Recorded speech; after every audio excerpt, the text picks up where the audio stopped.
تو اس کا بیہیویئر ہی الگ ہوتا ہے. لیکن جو بچہ گھر میں دوسرے بچوں کے ساتھ بڑا ہوتا ہے اس کا بیہیویئر اچھا الگ ہوتا ہے, وہ سوشلی زیادہ اچھا ہوتا ہے. سوشل بیہیویئر اس کا اچھا, چونکہ وہ لوگوں کو اکوموڈیٹ کرنا جانتا ہے, اپنے پاس لوگوں کے ساتھ رہنا جانتا ہے, جبکہ اکیلا رہنے والا نہیں جانتا ہے. تو انسان کو سب سے بڑا فائدہ, چونکہ آج کل ڈپریشن بہت بڑا ایشو ہے, اس لیے میں ڈپریشن رکھ رہا ہوں, ورنہ ڈپریشن سے انسان نجات پاتا ہے, سوشلی ساتھ رہنے کا بینیفٹ اٹھاتا ہے, سوشل گیدرنگ سے جو بینیفٹس ہونا ہے اس کو سارے بینیفٹس اس میں ملتے ہیں. تو لیکن چونکہ ڈپریشن ایشو ہے تو میں کہہ رہا ہوں نماز ڈپریشن سے ورک کرتی ہے. آج کل اوور ورک ہے, اوور لوڈ ہے, اوور ٹینس ہے, اور کیا کیا نہیں انسان کے کام کے اندر ہوتا ہے, ٹھیک ہے. اور ایسے ماحول میں انسان اگر نماز کا عادی ہو جائے تو سب سے پہلے نماز کے لیے اپنے اس ماحول سے, بزنس کے, کاروبار کے, یا جو بھی جاب پر ہے اس سے نکلتا ہے. تو وہ ایک سوشل گیدرنگ سے دوسری سوشل گیدرنگ جاتا ہے, یا اکیلا کام کرتا ہے تو سوشل گیدرنگ میں جاتا تھا, نماز کے لیے جاتا ہے. جب لوگوں سے ملتا ہے تو نہ چاہتے ہوئے بھی سلام ہوتا ہے, مطلب بات چیت شروع ہو جاتی, بات چیت ہوتی ہے, سلام کلام ہوتا ہے, خیر خرید پوچھ لیتا ہے, کوئی کیسے ہے آپ, کوئی آپ کو مسکرا کے دیکھتا ہے تو آپ کا ٹینشن آدھا دور ہو جاتا ہے نا, کہ آپ گئے السلام علیکم کیسے ہیں آپ, بہت دن سے نہیں دکھے, وہ اس میں آپ سب بھول گئے ادھر کیا فکروں سے آپ نکل کے آئے تھے, ہے نا. آپ دیکھیے کتنا فائدہ ہوتا ہے. اور خاص طور سے نمازوں کی ترتیب بھی آپ دیکھیں, فجر سے لے کر ظہر میں ایک لمبا وقفہ ہے, لیکن اس کے بعد کی نمازیں دیکھیے آپ, عصر مغرب عشاء کتنے جلدی جلدی آتی ہے. اور انسان اگر اپنے کام کو بھی دیکھے تو صبح وہ کام پہ سمجھو 10 بجے 11 بجے 9 بجے جاتا ہے, اس کے بعد کام کرتا ہے تو اب 1 بجے 1:30 بجے آنے تک اس کی تھکان ابھی پوری نہیں, ابھی شروعات ہوتی ہے اس کی تھکان. پھر 1 بجے کے بعد کھانا وغیرہ, اس کی تھکان اب شروع ہوتی ہے, مطلب اب وہ تھوڑا سا ڈاؤن ہونا شروع ہوتا ہے. تو جیسا وہ ڈاؤن ہونا شروع ہوتا ہے نمازی ویسی بڑھتی جاتی ہے اس کے اوپر. اس کا ماحول چینج کرنے کی, جیسا ظہر تک ٹھیک ہے, فجر سے ظہر تقریباً 6 گھنٹے 5 گھنٹے, کسی جگہ 7 گھنٹے کا فرق, لیکن اس کے بعد اگر آپ دیکھیں تو کیسا ہوتا ہے, ظہر سے آتا ہے 3 گھنٹہ, عصر سے مغرب 2-2.5 گھنٹہ, 1 گھنٹہ, سوا ایسا الگ الگ علاقوں میں ہوتا ہے. اور پھر اس کے مغرب سے عشاء اسی طرح سے 1-1.5 گھنٹہ, ہے نا. تو اگر وہ اتنے بار اپنے ورک سے اٹھ کے جاتا ہے, ورک اسٹیشن سے اٹھ کے جاتا ہے, جاب سے بزنس سے نکل جاتا ہے, ماحول چینج ہوتا ہے, ٹینشنز دور ہوتے ہیں. اور خاص طور سے جو لوگ ڈپریس سے, آج لوگوں کو معلوم آپ کو کیا ہے, جو سب سے بڑی انڈسٹری آج چل رہی ہے اور یہ آگے جا کے چلیں گی, وہ یہ ہم سے بات کرو, چونکہ لوگوں سے بات کرنے والا کوئی ہے نہیں. امریکہ میں, یوروپ میں صرف ایسے کال سینٹرز ہوتے ہیں جیسے آپ فون لگا کے ان سے بات کر رہا, بس بات کرنا. لوگوں سے بات کرنے کے لیے کوئی ہے نہیں, لوگ ایک دوسرے کا منہ نہیں دیکھنا چاہتے, معلوم حالت یہ ہے. تو وہ چاہ رہے کوئی ان سے بات کرے, بچے چاہ رہے بڑے ان سے بات کرے, بڑے چاہ رہے ایک دوسرے سے بات کرے, شوہر چاہ رہا بیوی سے بات کرے, بیوی چاہتی شوہر بات کرے, کوئی کسی سے بات نہیں کرتا. مسجد جائیے سب فری بات کر رہے آپ سے, ایک دوسرے سے کیسے ہے, خیر خیریت پوچھ رہے, اچھا دکھا, آپ سے ملاقات ہوگی, آیا کیجیے, فلاں ہو رہا, یہ ہو رہا. آپ دیکھیے ایک ماحول جو بزنس کا یا پھر جاب کا ہے, کبھی ٹینس ہو جاتا ہے, آپ نکل کے آپ فری ہو جاتے ہیں.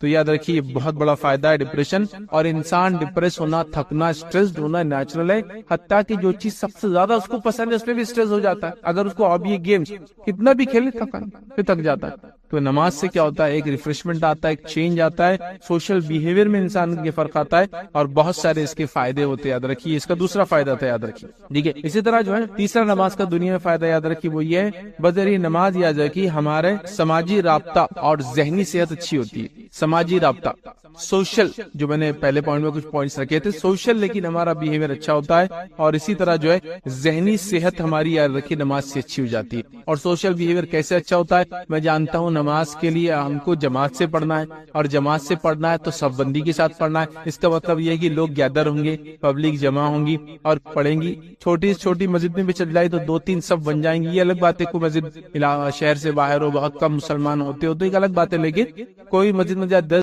تو یہ جو وطر کو ہم کہہ رہے ہیں آخری وقت میں پڑھنا افضل ہے, اس سے مراد ہے آخری وقت میں انسان رات میں اٹھے, تہجد کی نماز پڑھے, تہجد کے بعد اپنی وطر پڑھ لے. صحیح مسلم کی روایت ہے, ماں عائشہ رضی اللہ عنہا سو جاتی تھی, آپ سب ان کو اٹھاتے تھے اور کہتے عائشہ اٹھ اور وطر پڑھ لے, مطلب تہجد ادا کر. اور تہجد ادا ہونے کے بعد اپنی وطر کی نماز, چونکہ عموماً صحابہ آخر وقت میں وطر پڑھتے تھے, چاہے تہجد کے وادی تھے, لہٰذا چونکہ تہجد ایک بہت افضل عمل ہے, یاد رکھیے بہت افضل, نفل نمازوں میں سب سے افضل نماز ہے یہ. تو لہٰذا وہ لوگ روکے رکھتے تھے اپنی نماز کو, وطر کو, اور تہجد میں اٹھتے تھے. تہجد میں اٹھنے کے بعد وطر پڑھتے تھے, تو اللہ کے رسول صلی اللہ علیہ وسلم ماں عائشہ کو اٹھاتے تھے تاکہ وہ اپنی وطر ادا کرے, مطلب تہجد پڑھ لے اور اس کے بعد وطر بھی ادا کرے. تو یاد رکھیے یہ آخری وقت افضل ہے, لیکن کوئی ضروری نہیں ہے. آپ کو ڈر ہے, خدشہ ہے, رہ جائیں گی, نہیں پڑھ پاؤں گا, تو بہرحال پہلے بھی پڑھ سکتے ہیں. اسی طرح جو ہے جامع ترمذی, ابن ماجہ اور مسند احمد کی روایت ہے, نبی کریم صلی اللہ علیہ وسلم فرمایا, کہا تم میں سے جس شخص کو یہ اندیشہ ہو کہ وہ رات کے آخری حصے میں نہیں جاگ سکے گا, تو اسے چاہیے کہ رات کے پہلے حصے میں ہی وطر پڑھ لے. جس کو ایسا لگے کہ میں رات میں نہیں اٹھ سکتا ہوں, تو اسے چاہیے کہ وطر پہلے پڑھ لے، مطلب عشاء کے بعد پڑھ لے۔ پھر فرماتے اور کہتے ہیں پڑھ لے۔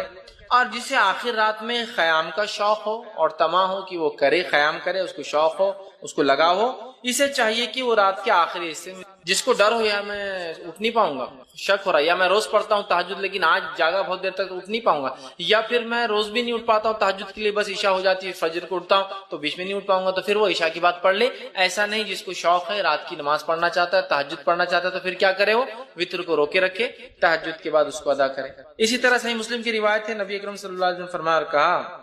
بے شک رات کے آخری حصے کی نماز میں فرشتے آتے ہیں اور یہی افضل ہے۔ رات کے آخر حصے میں نماز کے وقت فرشتے حاضر ہوتے اور یہ افضل ہے۔ تو پتہ چلا تہجد کو آخر وقت میں پڑھنا، آخر وقت میں پڑھنا، سحر کے وقت پڑھنا، فجر سے پہلے پڑھنا افضل ہے، اور اسی طرح وطر کو بھی سحر سے پہلے، سحر کے آخر وقت میں پڑھنا، یا رات کا آخری حصہ تیسرا پہر ہوتا ہے جس سے فجر پھر شروع ہو جاتی ہے، اس کے بعد اس سے پہلے پڑھنا افضل ہے، چونکہ اس وقت فرشتے حاضر ہوتے ہیں۔ تو اسی سے میں نے کہا افضل تو آخر حصے میں ہے، لیکن عشاء کے بعد بھی فوراً اسے ادا کیا جا سکتا ہے، یاد رکھیں فوراً ادا کیا جا سکتا ہے۔ اسی طرح جو ہے صحیح بخاری اور صحیح مسلم کی ایک روایت ہے، ابو ہریرہ رضی اللہ عنہ فرماتے اور کہتے ہیں، میرے خلیل مطلب نبی اکرم صلی اللہ علیہ وسلم، خلیل مطلب بہت جگری گہرا دوست، تو فرماتے ہیں میرے خلیل نبی اکرم صلی اللہ علیہ وسلم مجھے خاص طور پر 3 باتوں کی وصیت فرمائی ہے، 3 باتوں کی مجھے تاکید کی۔ پہلا، میں ہر مہینے کے 3 روزے رکھوں، ایام 20 کے روزے جو کہ 13،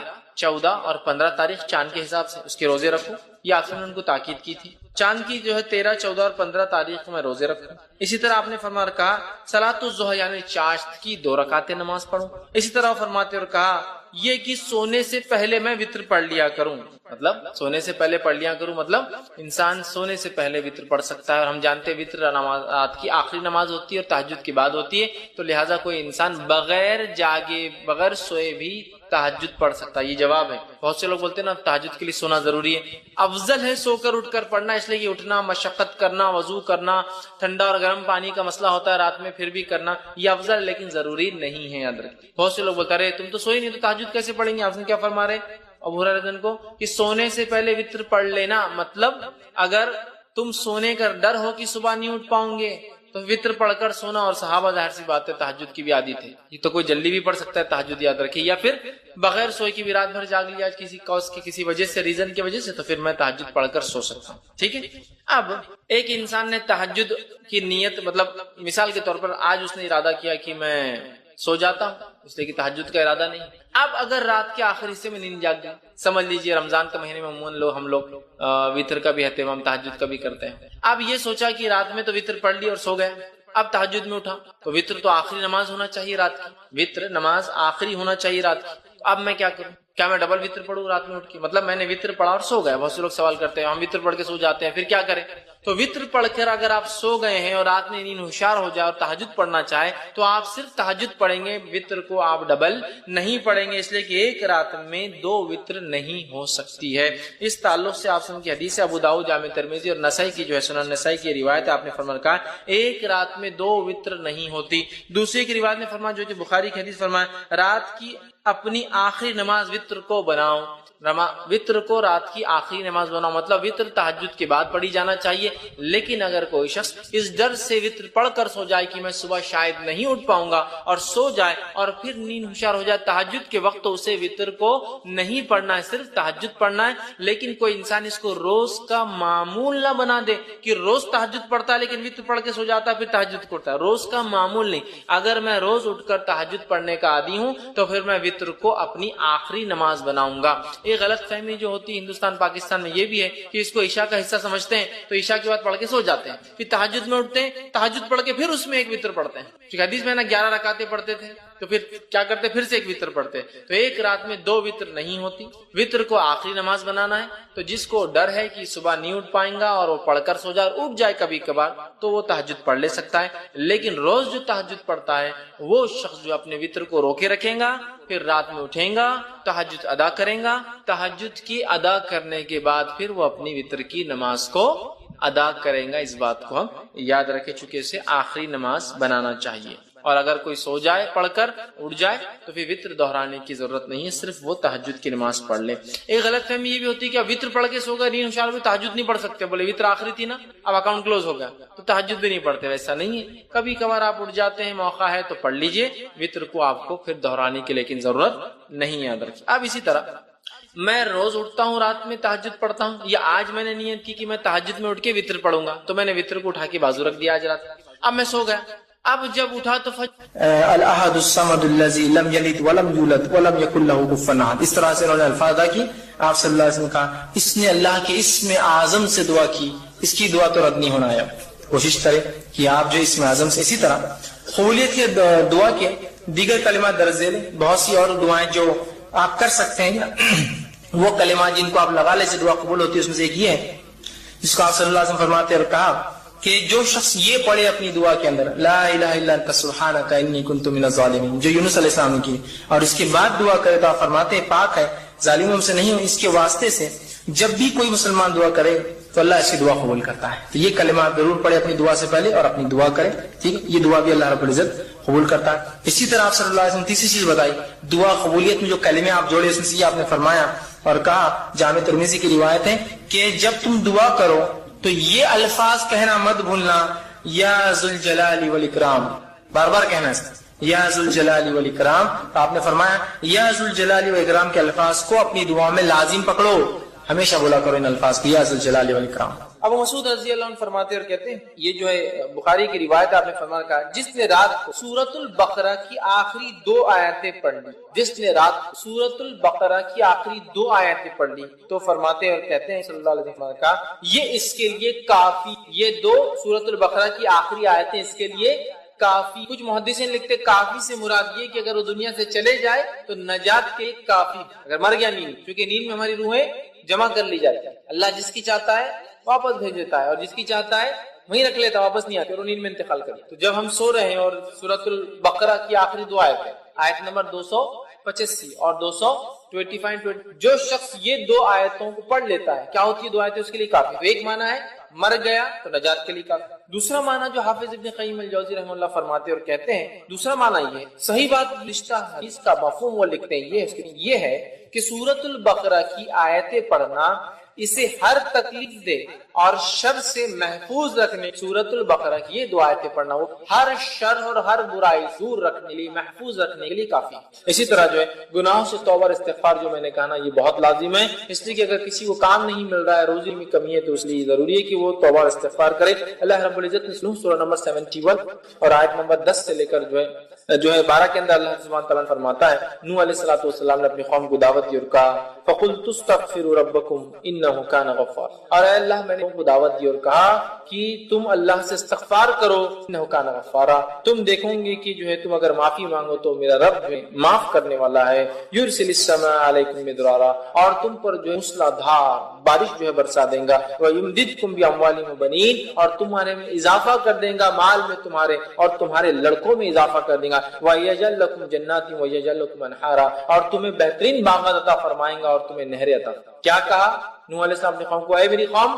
استغفار کر لو، توبہ کر لو اپنے رب سے، وہ تمہیں معاف کریں گا، آسمان سے موسلادھار بارش برسائیں گا۔ کیوں؟ تم استغفار اگر توبہ کرو تو تم کو مال میں بڑھا دیں گا، لڑکوں میں بڑھا دیں گا، اور تمہیں باغات دیں گا اور نہریں جاری کریں گا۔ تو اس کے اندر اموال مال میں بڑھا دیں گا، کس کو مال میں بڑھائیں گا؟ استغفار کرنے۔ استغفار کے کئی فائدے، ایک کنٹینیوسلی 3 آیتوں کے اندر کیا کیا فائدے؟ ایک، استغفار کرنے سے اللہ معاف کرے گا، استغفار کرنے سے آسمان سے موسلادھار بارش برسیں گی، استغفار کرنے سے مال میں اضافہ ہوگا، استغفار کرنے سے جو لڑکوں میں اضافہ ہوگا، مطلب اولاد ہوں گی، استغفار کرنے سے باغات اچھے، استغفار کرنے سے نہریں اللہ باغات میں۔ 6 فائدے اٹھا لیجیے استغفار، اللہ سے معافی سے لے کر تو اپنی ہر چیز۔ تو مال میں اضافہ کیسے ہوگا؟ استغفار ہے نا۔ آپ نوکری کیوں چاہتے ہیں؟ تاکہ اسی محنت کر کے آ جائے، اس کے بدلے کچھ نہیں۔ مال چاہتے ہیں، مال میں اضافہ ہوگا تو استغفار کریں، کوشش کریں، توکل کریں، تقوی اختیار کریں۔ آخرت میں جب انسان جنت میں چلا جائے گا، سب سے عظیم نعمت جو اس کو ملیں گی، اور کافروں کو جو سب سے بڑا عذاب ملے گا جو اپنے رب کو بنانے والے کو کبھی دیکھ نہیں پائیں گے، اور مومنوں کو سب سے بڑی نعمت جو جنت میں ملنے والی ہے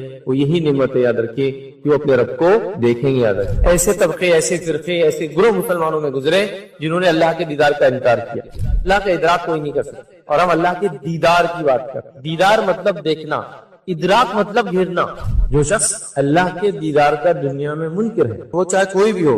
پکا کافر ہے۔ اللہ کا دیدار ہم دنیا میں کیوں نہیں کر سکتے؟ رسول اللہ صلی اللہ علیہ وسلم نے فرمایا بے شک اللہ تعالیٰ سوتا نہیں ہے اور نہ سونا اس کی شان کے لائق ہے، وہ میزان کے پلڑوں کو جھکاتا ہے اور اٹھاتا ہے، رات کے اعمال دن کے اعمال سے پہلے اور دن کے اعمال رات سے پہلے اس کے سامنے پیش کر دیے جاتے ہیں، اس کا جو ہے پردہ نور ہے، اور اس پردے کو کھول دے تو اس کے چہرے کے نور جہاں تک پہنچیں گا اس کی مخلوق کو جلا ڈالیں گے۔ کیا فرمایا نبی کریم صلی اللہ علیہ وسلم، تم میں سے کوئی بھی شخص اللہ تعالیٰ کا دیدار نہیں کر سکتا حتیٰ کہ اس کو موت آ جائے۔ تو اہل سنت والجماعت میں اس مسئلے میں کوئی اختلاف نہیں ہے کہ اللہ کا دیدار روز قیامت مومن کرنے والے ہیں، اور ہمیں بھی یہی عقیدہ رکھنا چاہیے۔ اس کے برعکس کسی قسم کے عقیدے میں فسق اور فجور اور گڑبڑ ہم نے نہیں کرنا چاہیے، اس معاملے میں محتاط اور احتیاط کرنا چاہیے۔ اور درود و سلام اس کے آخری نبی محمد صلی اللہ علیہ وسلم پر میں آپ سب کا استقبال اسلامی طرف سے کرتا ہوں۔ السلام علیکم ورحمۃ اللہ وبرکاتہ۔ الحمدللہ ہم تمام اس ہفتے واری درس کے لیے جمع ہوئے انشاءاللہ اس مختصر سے وقت میں جس ٹاپک اور جس عنوان پر میں روشنی ڈالنے کی کوشش کروں گا وہ ہے دیدار الہی یاد رکھیں۔ اور دیدار الہی کا معنی یہ ہوتا ہے کہ اللہ رب الدیدار، اللہ رب الدیدار، اور یہ عنوان ایک ایسا عنوان ہے یاد رکھیں دیدار الہی جس کی اہمیت یہ ہے کہ آخرت میں جب انسان جنت میں چلا جائے گا سب سے عظیم نعمت جو اس کو ملیں گی یاد رکھیں، آج اس عظیم کے تعلق پر سب سے بڑی نعمت ہے، اور کافروں کو جو سب سے بڑا عذاب ملے گا یاد رکھیں، اس عذاب میں یہ ہے کہ وہ اپنے رب کو بنانے والے کو کبھی دیکھ نہیں پائیں گے، اور مومنوں کو سب سے بڑی نعمت جو جنت ملنے والی ہے وہ یہی نعمت ہے یاد رکھیے کہ وہ اپنے رب کو دیکھیں گے۔ یاد رکھیں تو دیدار الہی یاد رکھیے آج کا لیکچر جو ہے یہ سب سے عظیم سب سے بڑی نعمت ہے جو اللہ رب العزت اپنے بندوں پر اپنے فضل، اپنے جود اور اپنے کرم سے کرنے والا ہے، اور یہی جس کو کہیں گے آخرت کے اعتبار سے سبھی نعمت ہے، اور کافروں کے لیے سب سے بڑا عذاب ہے کہ وہ کبھی نہیں جان سکے ان کے بنانے والا، ان کا کریٹر، ان کا خالق کون ہے یاد رکھیں۔ تو لہٰذا اللہ رب العزت کو دنیا میں تو ظاہر سی بات ہے انسان کے لیے دیکھنا ناممکن ہے، لیکن یہ نعمت جو ہے انسان کو جو ہے آخرت میں ملیں گی یاد رکھیں، اس کو بھی ہم کو سمجھنا یاد رکھیں۔ تو یہ آخرت کی نعمت ہے، اور اس کا وعدہ اللہ رب العزت نے ہر مومن متقی کے کیا ہے جو جنت میں جائیں گا اور وہ پھر اپنے رب کا دیدار کریں گے۔ آئیے اس کے تعلق سے حدیث دیکھتے ہیں۔ حدیث یاد رکھیں اس طرح سے کہ صحیح مسلم کی روایت اللہ کے رسول صلی اللہ علیہ وسلم فرمات کر کہتے ہیں، یاد رکھیے اس طرح سے حدیث یاد رکھیے، اور جو ہے صہیب رومی رضی اللہ عنہ اس کے راوی فرماتے ہیں کہ اللہ کے رسول صلی اللہ علیہ وسلم نے فرمایا جب جنت والے جنت میں داخل ہو جائیں گے اور اس وقت اللہ تبارک و تعالیٰ فرمائیں گا تمہیں کوئی چیز چاہیے جو تمہیں مزید عطا کروں، مطلب جنت میں پوچھا جائے گا کیا تمہیں اور دو چیز جو ہے تمہیں مزید عطا کروں، وہ جواب دیں گے کہ کیا تو نے ہمارے چہرے کو روشن، جنتی کہیں گے اللہ تو نے ہمارے چہرے کو کیا روشن نہیں کیا، کیا تو نے ہمیں جنت میں داخل نہیں، مطلب یہ لوگ جواب دے رہے کہ اللہ تو نے کو روشن مطلب جنت، تو نے ہمیں جنت میں داخل اور دوزخ سے نجات نہیں دی، دوزخ سے نجات دی۔ آپ صلی اللہ علیہ وسلم نے فرمایا چنانچہ اس پر اللہ رب العزت جو پردہ اٹھا دیں گا تو انہیں کوئی چیز ایسی عطا نہیں جو انہیں اپنے رب و جل کی دیدار سے زیادہ جب جنتی جنت میں چلے جائیں گے نعمتوں کا فائدہ اٹھائیں گے تب اللہ رب العزت ایک سوال کریں گا کیا تمہیں کچھ اور چیز چاہیے مزید، جنتی کہیں گے اللہ تیرا فضل ہے تو نے چہرے کو روشن کیا، مطلب جنتیوں میں رکھا، جنت میں ڈالا، جہنم کی نجات دیا، اب کیا باقی ہے، تو اللہ رب العزت پھر پردہ ہٹا دیا جائے گا اور وہ اپنے رب کو دیکھیں گے، اور اللہ کے رسول صلی اللہ علیہ وسلم فرماتے کہتے ہیں اور اللہ رب العزت کے دیدار سے زیادہ مطلب یہ سب سے محبوب چیز ہوگی یاد رکھیں، اس کا مطلب وہ جنت سب سے بڑی نعمت یہی ہے اور جہنم کا سب سے بڑا عذاب بھی یہی ہے۔ جنتیوں مت یہ کہ اپنے رب کو پیدا کرنے والے کو دیکھ پائیں گے، اور جہنم سب سے بڑا عذاب یہ اپنے خالق کو کبھی دیکھ نہیں پائیں گے، یاد رکھیے۔ تو یہ بڑی اہم چیز ہے، اور اس کے بعد اللہ کے رسول صلی اللہ علیہ وسلم نے سورہ یونس کی آیت نمبر 26 کا ایک حصہ تلاوت کیا اور فرمایا کا للذین احسنوا الحسنى وزیادہ، اللہ کے رسول نے یہ آیت کا حصہ پڑھا اور فرمایا جن لوگوں نے بھلائی کی ان کے لیے خوبصورت جزا ہے، مطلب بدلہ ہے، اور مزید ان کے لیے ہے، مزید اس کا معنی اور مفسرین نے اور محدثین نے لیا مزید ان کے لیے دیدار الہی، جو انہوں نے کیا اس کا خوبصورت بدلہ ہے اور جو انہوں نے کیا اس کا مزید اضافے میں دیدار الہی، اور وہ حدیث صحیح کہ نعمت ملیں گی، اللہ سوال کریں گا پھر اپنا دیدار کروائیں گا، اور یہ سب سے بڑی نعمت ہے، اور یہ زیادہ ہے جنت میں جانا، یہی سب سے بڑی نعمت انسان کے لیے، مطلب جہنم سے نجات، اور زیادہ ان کو دیا جائے، اور زیادہ سے مراد اللہ رب العزت کا دیدار ہے، یاد رکھیں۔ تو لہٰذا اللہ رب العزت کا دیدار یاد رکھیں، یہ بڑی عظیم نعمت ہے، اس عظیم نعمت کو حاصل کرنے کے لیے انسان کو جد و جہد اور کوشش کرنا پڑے گی۔ سب سے پہلے تو کیا وہ جس درجے کا بھی ہو، کیونکہ ایمان والا ہی جنت میں جائے گا، مشرک اور کافر جنت میں کبھی نہیں داخل ہوں گے، جب کبھی داخل نہیں ہوں گے تو کبھی رب کو دیکھ بھی نہیں پائیں گے۔ تو لہٰذا یہ کنڈیشن ہے۔ بہرحال آج ہمارا ٹاپک یہ نہیں ہے کہ کون کون سے اعمال کی وجہ سے دیدار الہی ہو سکتا ہے،